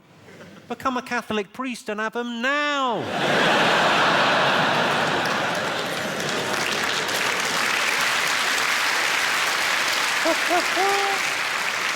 Life's for living, am I right? My favourite suicide bomber of the last year. Oh, you're better than me because you haven't got a list, whatever. My favourite suicide bomber, well, I've got a couple that I really like. The Detroit bomber. Do you know this guy that flew into Detroit last Christmas? So he flew into Detroit airport. He had an explosive device in his underpants. The triggering device went off. The explosives didn't detonate. So there was smoke billowing around, but everything didn't blow up straight away, just smoke billowing. So the other passengers, you can imagine in America post 9/11 how they put him out.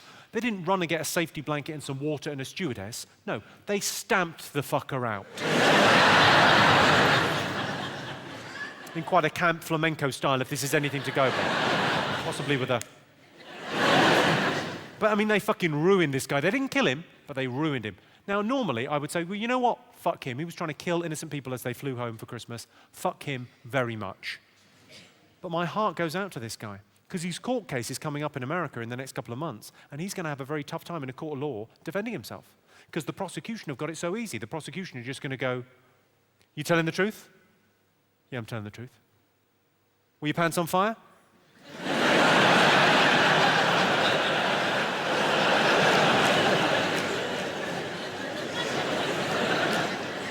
My favourite suicide bomber, though, he was an assassin suicide bomber in the United Arab Emirates, okay? He was sent to kill one man. He didn't. He just killed himself.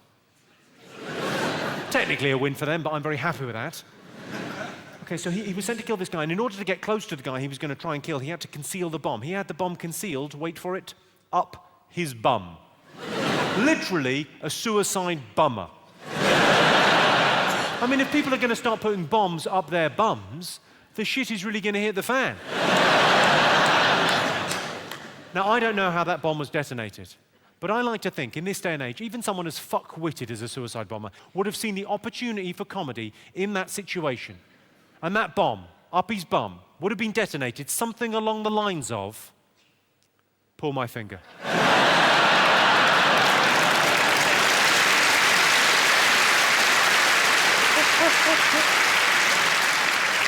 Imagine passers-by going, what did he have for lunch? Oh, I've got some more pictures. Do you want to see some more pictures? Yeah! See some more pictures. I was going to talk to you briefly about sports, ladies and gentlemen. Chinese gymnast Lu Li is the smallest person ever to have taken part in the Olympic Games. Lu Li was just 4 foot 3 inches tall. Wow, was the second smallest.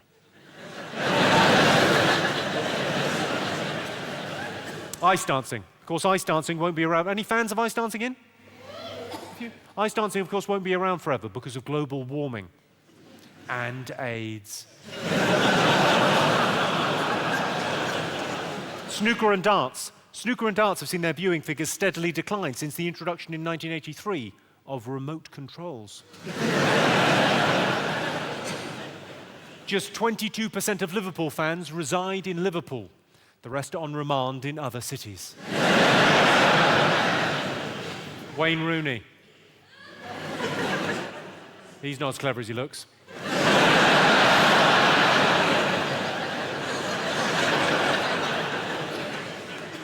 Let's talk about technology. Stephen Hawking. Stephen Hawking is sort of half man, half computer. I bet when he dies, it's a virus. He's got medical insurance and Norton.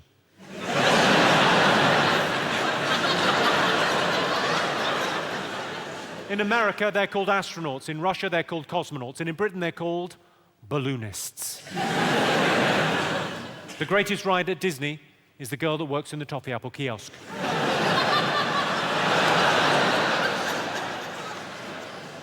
Pornography. I'll come to that later. If you'll pardon the expression. And the expression, of course, will be that of a turtle shitting. The thing with internet porn is it still has the power to surprise us. I saw something on the internet the other day that really shocked me. It was one man having sex with one woman.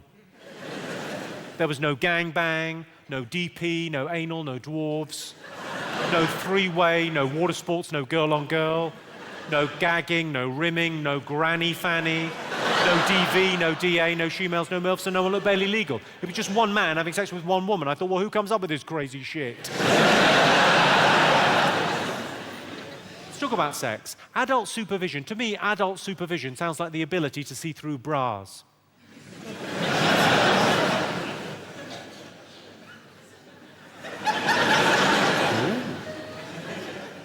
The average speed of ejaculation is 43 miles per hour, which is why it's so important to keep it away from children. 20 is plenty. Around children, you've got to be very careful with the language that you use. For example, say fiddlesticks instead of vibrators. I don't think lesbians should be allowed to use vibrators. You've made your decision.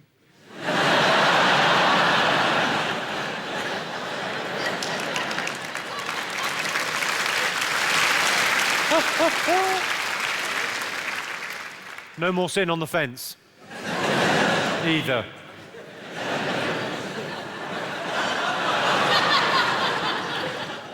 Hermaphrodites.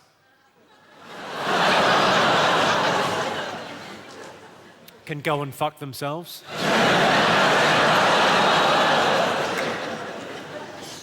A transvestite is a man that dresses to look like a woman, and the woman they dress to look like is Jane McDonald.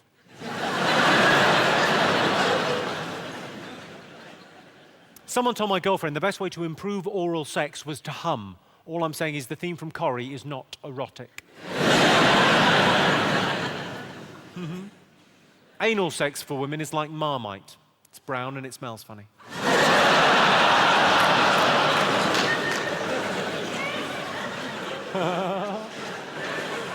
Condoms come in packs of 3, ideal for married couples because there's birthdays, Christmas, Valentine's. I don't think you should ever treat a woman as a sex object, but I do think you should give them a rinse after you've used them. You don't agree? You'd rather be left looking like a plasterer's radio?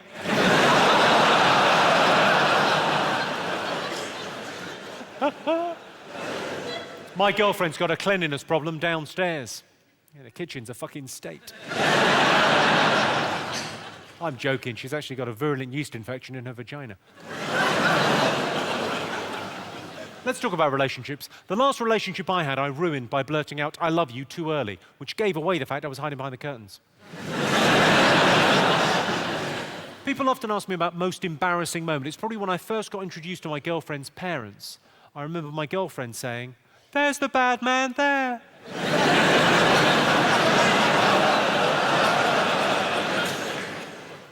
I don't like the term partner, because it makes it sound like we're fighting crime. I don't like the term housewife or stay-at-home mum. I prefer to say lazy sluts. My girlfriend says she's good at doing two things at the same time. If that's the case, why is a threesome out of the question?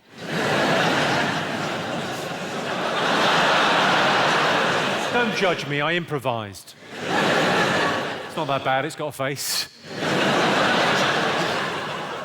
I often walk around the house naked till the neighbours chase me inside. Some friends of mine just had a baby, but because of some issues, they had to use a surrogate mother, and because of a medical thing, they had to use a sperm donor. So really what I'm saying is, some people I don't know just had a baby. One of the symptoms of having conjunctivitis is that when you wake up in the morning, your eyes are so sticky you can hardly open them. My girlfriend has it a lot.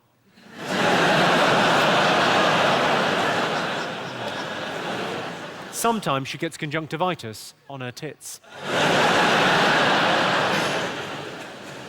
Right, final one of these. This is my favourite joke in the show. I'm going to try not to fuck it up, but I slightly fucked it up last night because I giggled halfway through. But I'm going to dig deep for Birmingham. Come on. Okay. I can do this.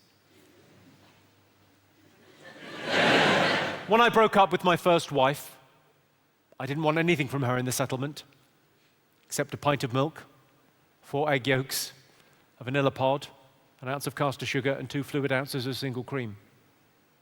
She mixed the whole up in a bowl, and she threw it in my face. But on the plus side, I did get custody. I'll do. Good. Thanks very much.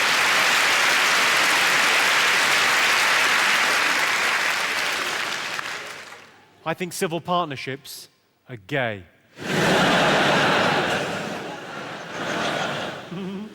Apparently, one of the biggest fears is the unknown, like, I don't know. Apparently, taking the dog for a walk is a good way to find a woman. But what if you want to find a woman who's still alive? Did you read this? Did you read about this American man that's suing his ex-wife to get back the kidney he donated to her while they were married? That is taking the piss. My father always used to say to me, "There's no such word as can't." I said, "No, I called you a cunt."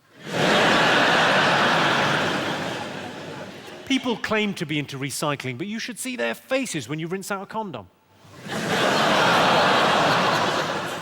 I do a bit of baking. Does anyone else bake cookies and cakes and things? I do a bit of baking. My specialty is a brownie with nuts, which I call a scout.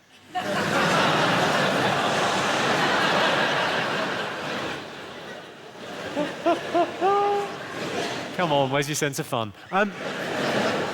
Do you get annoyed by cold callers? You know, of an evening, you're at home relaxing after a hard day at work, watching TV, flicking through a magazine, the phone rings, it's a strange voice you don't recognise, talking about something you're not interested in. "Oh, Mr. Jimmy, I have your baby now, you send money quick, you bad man!" Fuck off. Do you get this? Do you get the public-private phone call problem? So this is when you're at work surrounded by colleagues or in the pub surrounded by friends, you get a phone call off your other half, and at the end of the phone call, they say something that you would normally say something back, like it's like your thing, but you don't want to say it because there's people around, it's a bit embarrassing. So at the end of the phone call goes, "All right, bye." No, you know I do. No, there's people around. I don't want to. Well, don't be like that. All right, I'll say it. I want to choke you with my cock.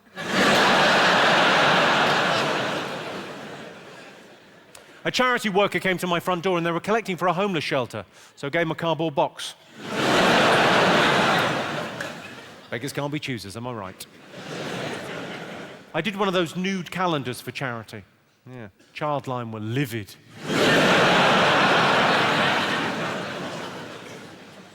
I did a gig for Alzheimer's sufferers. It was brilliant, 2 hours, one joke. I did a gig for Alzheimer's sufferers. Right, final thought. If only Africa had more mosquito nets, then every year we could save millions of mosquitoes from dying needlessly of AIDS. I've been Jimmy Carr. Thank you very much indeed. Cheers. Good night. Thank you. Cheers.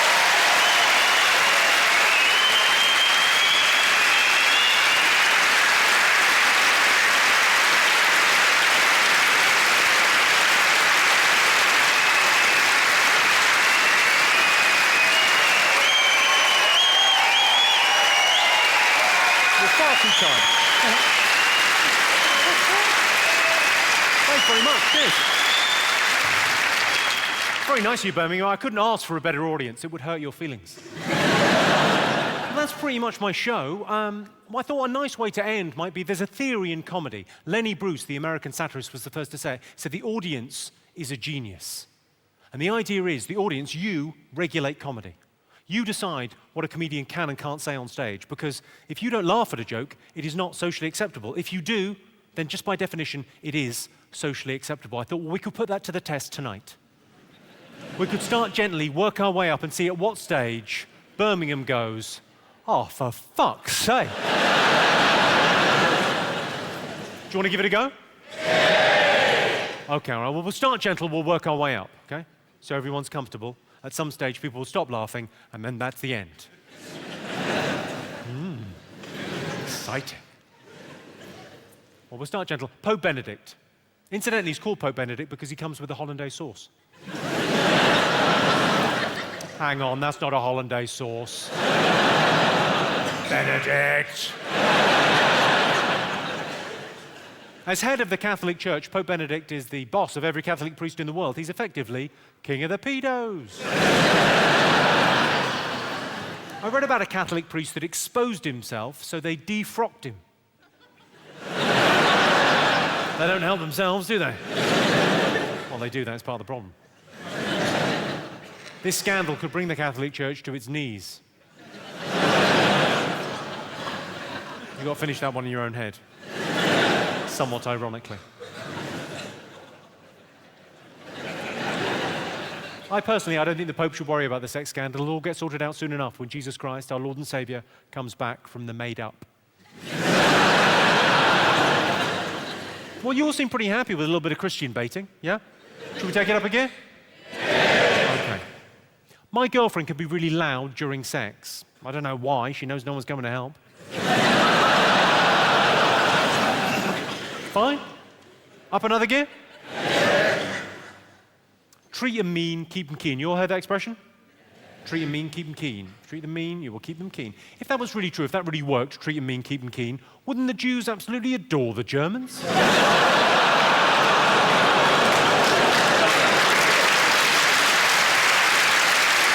Really?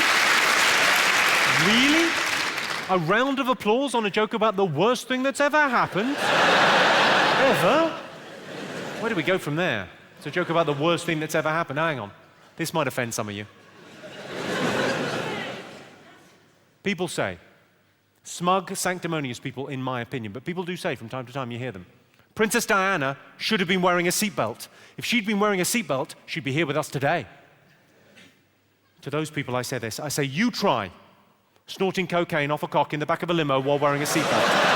You can't be fucking done.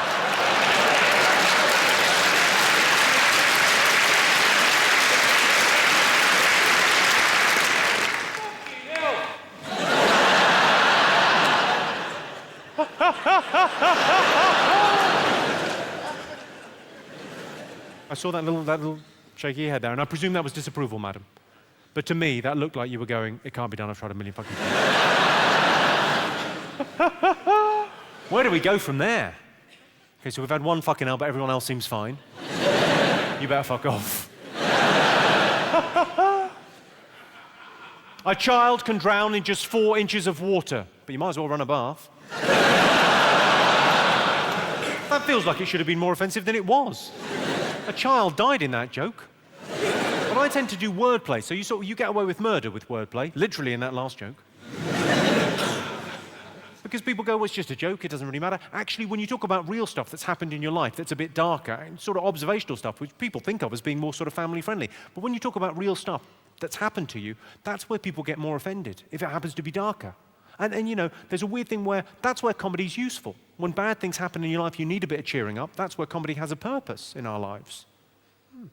Let's talk about something that's happened to me recently, and I'm fine talking about it, so I don't think it should be a problem for you to hear about it.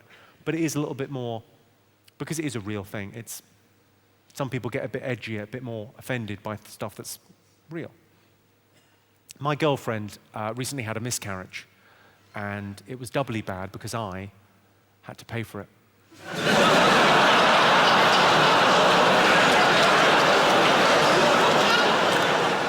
That feels like we're getting somewhere. And I realise an abortion can be a very upsetting thing for a woman.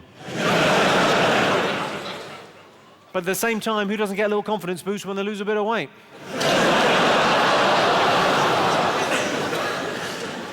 Well, let's cut to the chase on this, shall we? Let's talk about what you can and what you cannot say on stage. A very good friend of mine, a guy that I've worked with the last 10 years, we're pretty close. We've written jokes together and we know each other. He knows that I say this on stage. He's fine with it.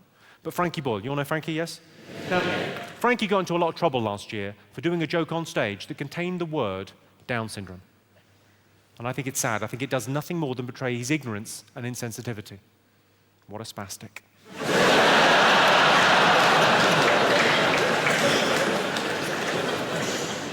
Why are they called Sunshine Variety Coaches when all the kids on board look the same?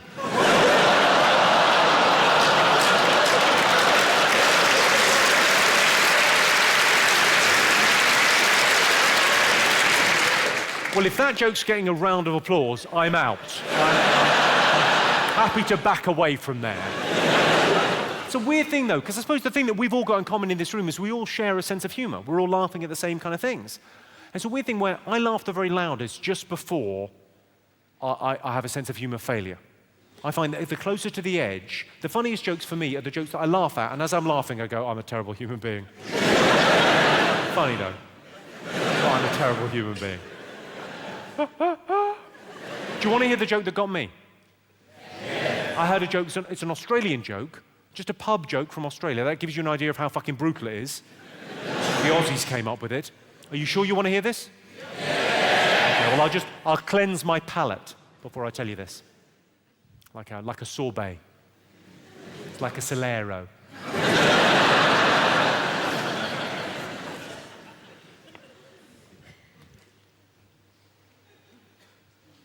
How do you make a gay fuck a woman? Shit in her cunt.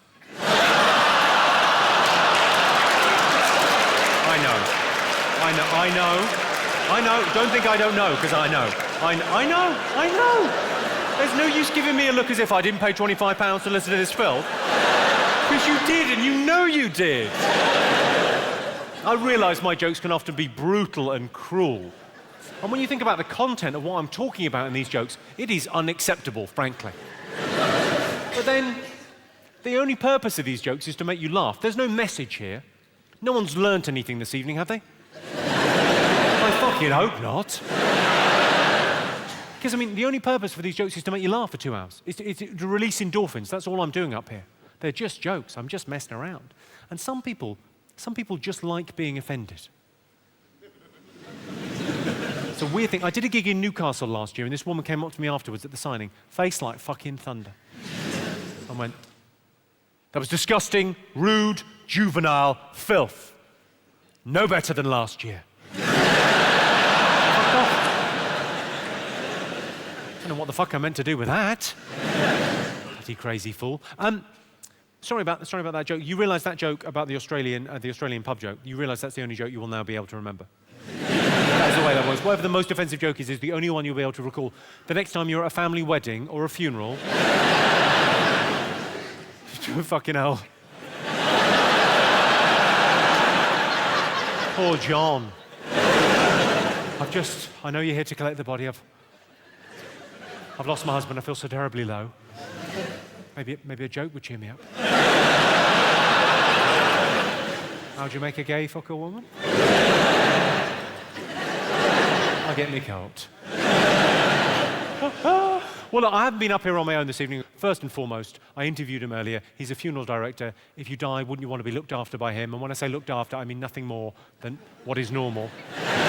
John, everyone, give him a round of applause. Thanks, John. Thanks for coming down. Appreciate it.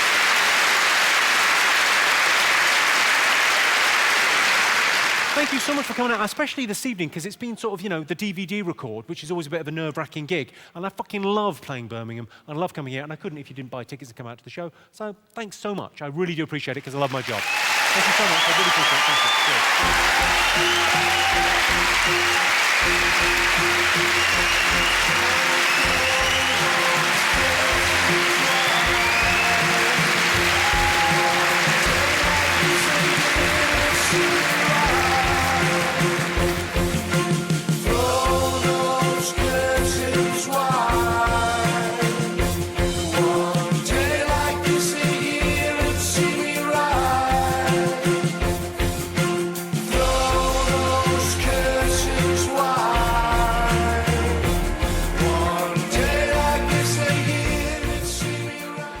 Ladies and gentlemen, I'm Jimmy Carr, and these are my jokes.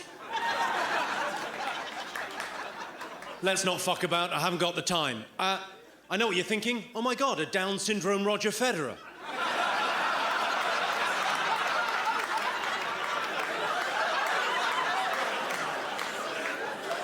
People often say to me, how do you do this for a living? How do you get up in front of people you don't know and tell them jokes? It must be petrifying. Well, I'll tell you how it's done. This is the secret, and it works. If you're doing any kind of public speaking, this is how you do it. What you do is you imagine the people you're talking to are naked. It really works. A couple of quick things to remember. Firstly, don't tell the people you're talking to that's what you're doing.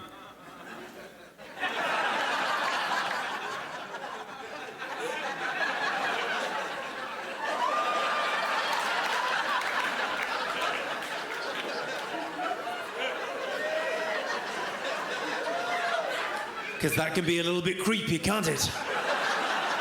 And secondly, it doesn't work as well if you work in a kindergarten.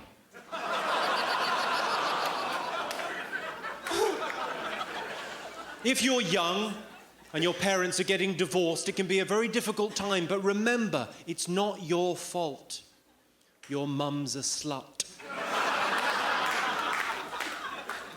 No offense, fella. Ooh. An audible intake of breath. Fucking excellent. Brilliant. When I was younger, I couldn't talk to women because I was hiding in their wardrobes, masturbating. Would have totally given it away. You didn't see that coming, did you? Because I was in your wardrobe. I've written a rom-com. Would you like to hear about my rom-com? I've written a romantic comedy. Yeah, I'm very popular with that. You like the rom-coms, don't you, ladies? Of course you do. I've written a romantic comedy. It's about a guy and a girl. Classic. Yeah? Initially, they hate each other. Classic. But they end up in bed together. Classic. It's called The Rapist.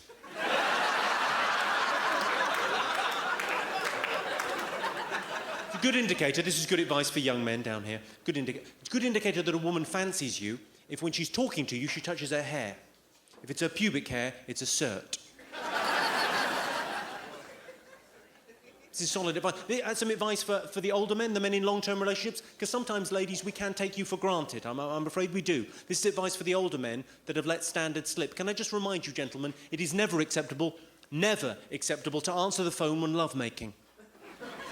Even if you hilariously pick up by saying, I can't talk now, I'm going into a tunnel.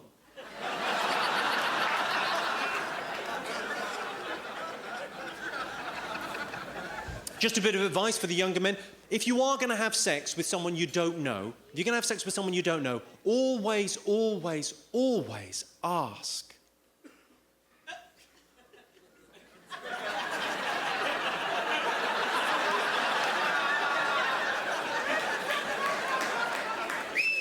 Maybe things are a little bit different in Montreal. You're looking at me as if to say, well, you don't always ask. Some of these women are French-Canadian. They'll do fucking anything. That was a round of applause from the French-Canadian women that will do fucking everything. God love you.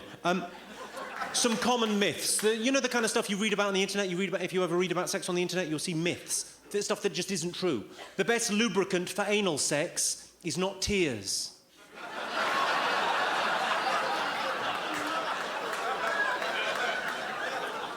It's blood.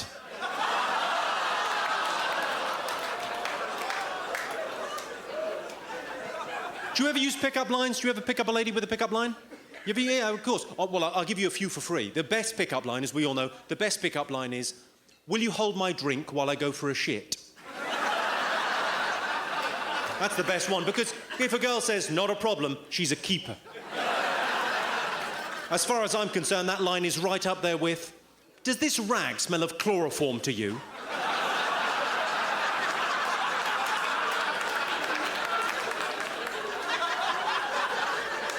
And of course, the evergreen, let's not turn this rape into a murder.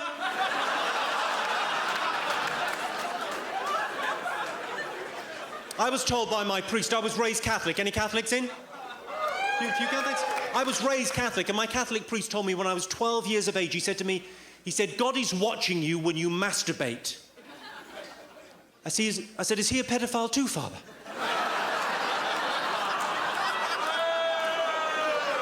I'm joking. I said, is he a pedophile too, Father?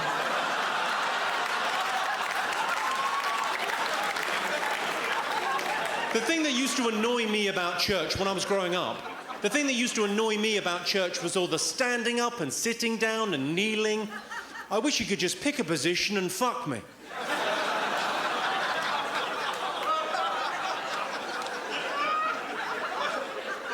I bought some Viagra today because you can get in Montreal, you can get over-the-counter Viagra. I thought, over-the-counter Viagra? That sounds powerful.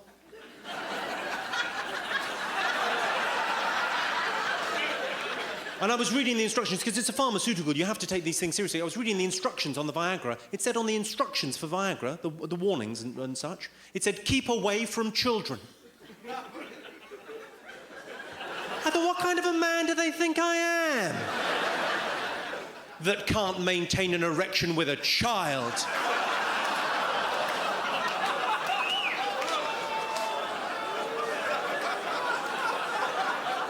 Of course, the big thing that's happened, I don't know how you felt about it, but for me, Michael Jackson's death, it's just been weird. I watched it in London, where I live. I watched it on the news, and for me, it was very much like when Diana died. I couldn't give a fuck.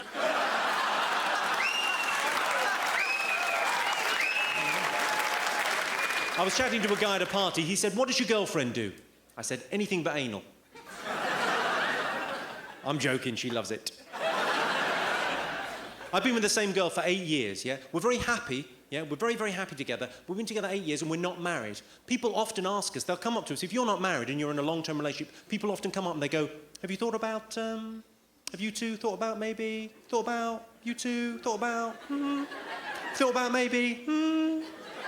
It's like they're trying to start a fight between us. We're perfectly happy as we are, thanks very much. So whenever anyone comes up to me and says, have you thought about... I always say, what, putting a third finger in? I could give it a go. Frankly, I don't think it's what the relationship is missing. Maybe try the shocker.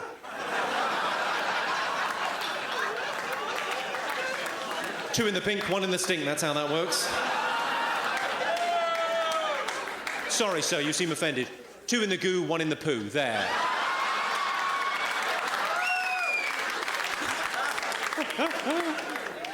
Who here is in a long-term relationship? Give us a shout if you're in a long-term relationship, yes? It's great, isn't it? It's a great thing to be in. How's this for crazy, though? We've been together 8 years and my girlfriend still gets upset if I use her toothbrush. That's crazy, isn't it, when you consider how intimate we've been?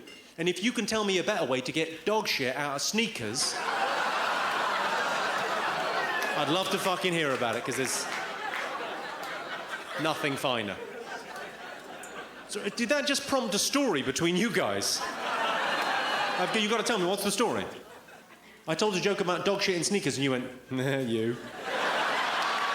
You. He asked you what? What you said. He asked me what I said. Oh, okay, he didn't hear. Right, I'll sort this out for you. Listen. All right, don't cry. No. Some women worry about one breast being smaller than the other, but focus on the positive. One of them is bigger.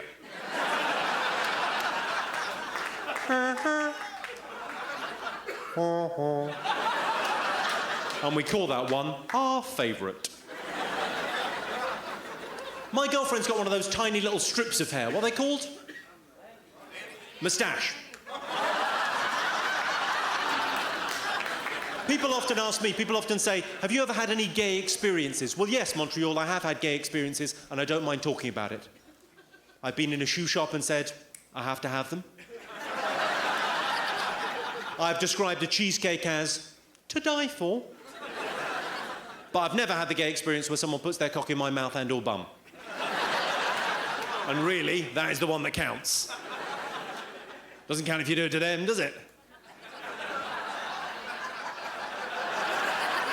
Does it? I thought it wasn't gay if you didn't push back. Come on, it's definitely not gay if you beat them up afterwards. That's lovely, Jimmy Carr. Thank you very much indeed. Cheers, Montreal. Hello, I'm Jimmy Carr, and I don't want to impose on your day. I know you just watched a clip of me. You probably had enough of me already. But if you could like and subscribe, that would help me in some way, which I don't fully understand. I think basically if you like and subscribe, then down the line I have a more comfortable retirement. I don't know.